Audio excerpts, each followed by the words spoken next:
J'allais dire, il était une fois, mais non, ça se passe maintenant, de nos jours, quelque part dans notre pays. C'est un monsieur qui a une grosse voix, mais qui aime beaucoup les enfants. Alors, il veut leur raconter des histoires pour les endormir, mais comme le monsieur a une grosse voix, les enfants ne s'endorment pas. Par exemple, il raconte l'histoire de la princesse qui cueille des fleurs, qui danse dans la campagne, qui chante des chansons avec tous les oiseaux des alentours. Et à cause de sa grosse voix, les enfants croient que la princesse est énorme comme 6 hippopotames, qu'elle danse en écrasant toutes les fleurs des champs dans un vacarme digne d'un tremblement de terre gigantesque, et qu'elle chante de sa voix d'ogresse avec des gros oiseaux tout pâteaux comme des dindons, des vautours ou des couleurs autifs. Et ça, les enfants, soit ça les fait rigoler, soit les ont peur. Et quand on rigole ou qu'on a peur, on ne s'endort pas. Alors, plus personne ne fait appel au monsieur qui a une grosse voix pour endormir ses enfants. Il est un peu en colère parce qu'il pense que c'est injuste, que c'est pas de sa faute s'il a une grosse voix. Mais surtout, il est triste. Parce qu'il voudrait bien raconter des histoires aux enfants. Ah non, il décide d'escalader les murs des maisons la nuit. Il entre dans les chambres des enfants en cassant les fenêtres dans un vacarme épouvantable. Il déclame quelques phrases. C'est l'histoire d'une petite souris qui voulait être ballerine à l'opéra. Elle dansait en virevoltant comme un élégant brin d'herbe emporté par le vent. Et paf, là-dessus, les parents, alertés par le bruit, entrent dans la chambre. Qu'est-ce qui se passe ici? Le monsieur à la grosse voix saute par la fenêtre et s'enfuit dans la rue en continuant à hurler son histoire. Mais à l'opéra, on ne reflète quoi les petites souris. Alors, elle décide de se déguiser en petite fille. Pour petite fille, la plus pinesque ici ayant jamais existé. Après avoir bien couru, le monsieur avec une grosse voix reprend son souffle, grimpe sur un autre immeuble, casse une nouvelle fenêtre et surgit dans une autre chambre d'enfant. L'histoire d'un poireau magique qui exauce les vœux, mais un cuisinier va le couper en morceaux pour en faire de la soupe. Et c'est comme ça tous les soirs. Il éclate pas une façade, il casse une fenêtre, il commence une histoire, et dès que les parents arrivent, qu'est-ce qui se passe ici? Il s'enfuit en courant. Dans la ville, les familles sont très mécontentes. Elles demandent que quelque chose soit fait et le plus vite possible. La police patrouille dans les rues toutes les nuits. Monsieur le maire, au plus de son travail qu'il accapare déjà beaucoup, est harcelé par les centaines de plaintes. Il n'y a qu'une personne qui est contente, c'est le fabricant de fenêtres. D'ailleurs, il est arrêté par la police. Tout le monde croit que c'est lui le responsable. On le met en prison, mais les enfants ne le reconnaissent pas car il a une petite voix très aiguë. Alors il est relâché et il continue à faire fortune. En instant, le monsieur avec la grosse voix sillonne toute la ville. Tantôt au sud, tantôt au nord, tantôt avec un long manteau, tantôt avec un pull, inventant des histoires nouvelles chaque soir avec des lutins, des T-Rex, des ensorceleurs, des chefs d'entreprise, des pommes de terre, des chameaux, des habitants de Vénus, des balayeurs, des pantalons rouges, etc., etc. Mais il n'a jamais le temps d'en finir une seule.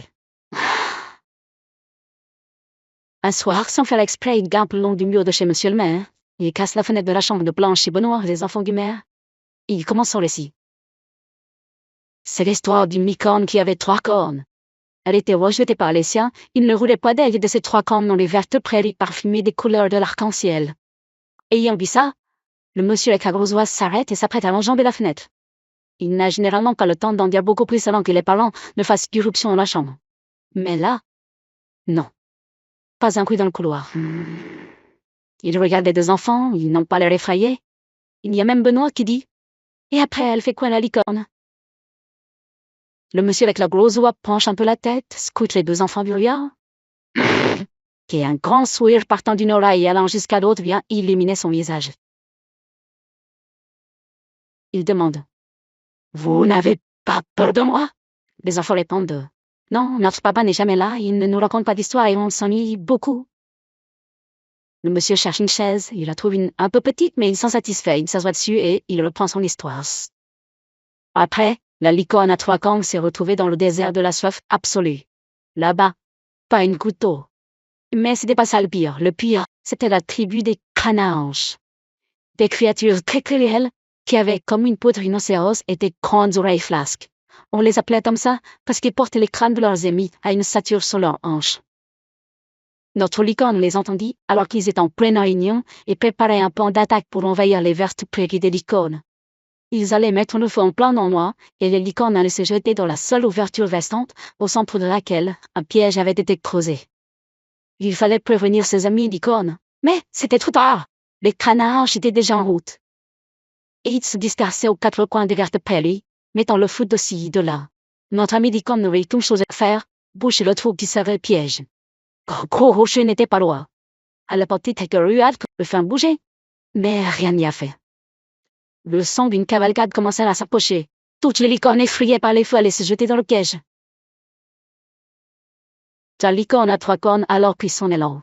Beaucoup d'élan, et s'est jeté la tête sa première sur l'énorme rocher.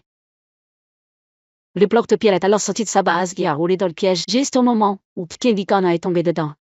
Un zoran que sautait et couait dessus, échappant au plan machiavélique des canards roches. Très en colère, elles ont alors toutes contourné le feu et chassé leurs ennemis à coups de corne dans les fesses. De retour, elles ont vu notre ami Licorne affalé par terre, la tête en sang.